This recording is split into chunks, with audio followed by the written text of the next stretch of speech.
სახელმწიფო უსაფრთხოების სამსახურში მიმდინარე გამოძიების ფარგლებში გიორგი კანდელაკი და თინა ხიდაშვილი მაგისტრატი მოსამართლის წინაშე გამოიკითხნენ. მათ თბილისის საქალაქო სასამართლო ცოტა ხნის წინ დატოვეს და მედიასთან ვრცელი კომენტარიც გააკეთეს. დღეს სახელმწიფო უსაფრთხოების სამსახურშია დაბარებული გენერალ-მაიორი ვახტანგ კაპანაძე. რა საკითხებით ინტერესდება საგამოძიებო უწყება და როგორ უპასუხეს გამომძიებლების კითხვებს პოლიტიკოსებმა. ნათია ქენქაძე ჩაგვერთვება ახლა თემის დეტალებით. პირდაპირ ეთერში ნათია გისმენთ. დიახ, დაახლოებით 2 საათის განმავლობაში პასუხობდნენ გამოძიების კითხვებს მაგისტრატი მოსამართლის და ადვოკატების თანდასწრებით გიორგი კანდელაკი და თინა ხიდაშვილი. როგორც ცნობილია ჩვენი მაყურებლისთვის, საქმე ერთის მხრივ შეეხება სამართს გამოქვეყნებულ კვლევას, რომლის ერთ-ერთი ავტორი არის გიორგი კანდელაკი და სადაც საუბარია ირანის გავლენების გაზრდაზე საქართველოში. მეორე შემთხვევაში კი თინა ხიდაშვილის მიერ ერთ-ერთ ტელეეთერში გაკეთებულ განცხადებას ერთ-ერთი სანქცირებული ირანული უნივერსიტეტის ფილიალის არსებობაზე ჩვენს ქვეყანაში. როგორც დღეს გამოკითხულებმა განაცხადეს, მათ მიაწოდეს გამოძიებას ინფორმაცია იმის თაობაზე, რომ მათ მიერ მოყანილი ფაქტები არის საჯარო ინფორმაცია, რომლის შესახებაც ნებისმიერ ადამიანს აქვს, ნებისმიერ დაინტერესებულ პირს აქვს წვდომა.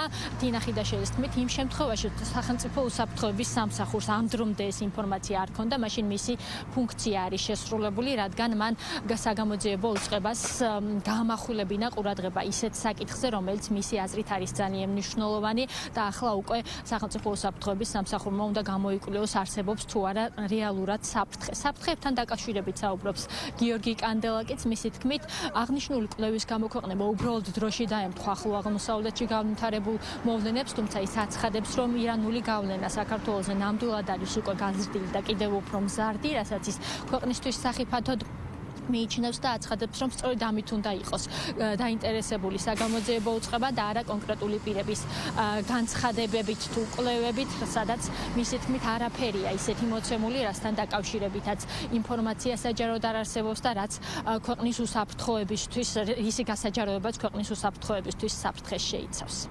ყველა ფაქტი, რომელიც არსებობს, თუ კი ასეთი არსებობს, საჯარო სივრცეში ხელმისაწვდომი, მე ვარ კერძო პირი, რომელსაც წვდომა მაქვს მხოლოდ ინფორმაციაზე, რომელიც არის საჯარო სივრცეში ხელმისაწვდომი. ჩემი ამოცანა მიღწეულია. მე მინდოდა, რომ როგორც ხდება ნორმალურ ცივილიზებულ ქვეყნებში, რომ ვიღაცა საყურს ჩაბერავს საფრთხის შესახებ და მერე საგამოძიებო ორგანოები ამ საფრთხეს მოიკვლევენ. როგორც ჩანს, ჩემი ამოცანა შესრულებელია, ისინი დაინტერესდნენ, თუ რამე საფრთხე ემუქრება ქვეყანას, იმედი დავიტოვოთ, რომ ამას გაარკვევენ, თუ არა, ყველა მადლობას გადავუხდით, რომ გარკვეულია და არა.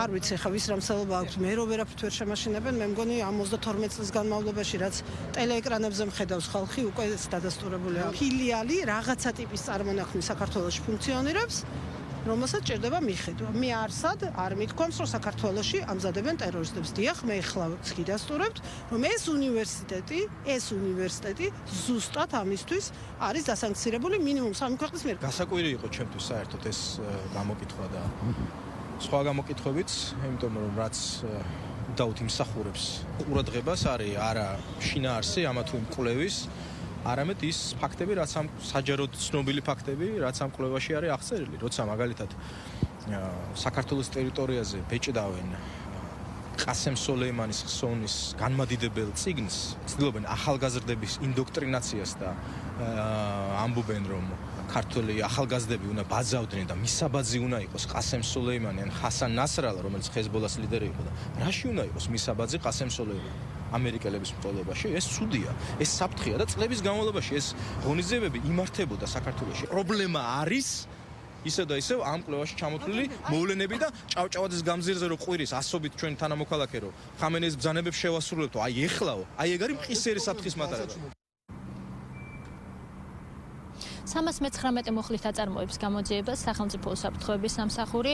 გუშინ ამ საკითხთან დაკავშირებით მაგისტრატი მოსამართლის თანდასწრებით უკვე გამოიკითხა გუბაზ სანიკიძე, ასევე გამოძიება დაინტერესებულია გივით არგამაძის და ის მაგისტრატი მოსამართლის წინაშე გამოძიების კითხვებს უპასუხებს მას შემდეგ, რაც საქართველოში დაბრუნდება. დღეს ცნობილი გახდა, რომ სახელმწიფო უსაფრთხოების სამსახურში გამოკითხვაზე დაბარებული არის გენერალ-მაიორი ვახტანგ კაპანაძე და გამოძიებას მასთან კითხვები ექნება. ასევე ტელეეთერში გაკეთებულ განცხადებასთან დაკავშირებით იმის თაობაზე, რომ შესაძლოა ირანის თავდასხმის ობიექტი გახდეს საქართველოს ის მონაკვეთი, სადაც ბაქო-თბილისი-ჯეიჰანის ნავთობსადენი გადის. ნათია ქენქაძე საუბრობდა პირდაპირ ეთერში.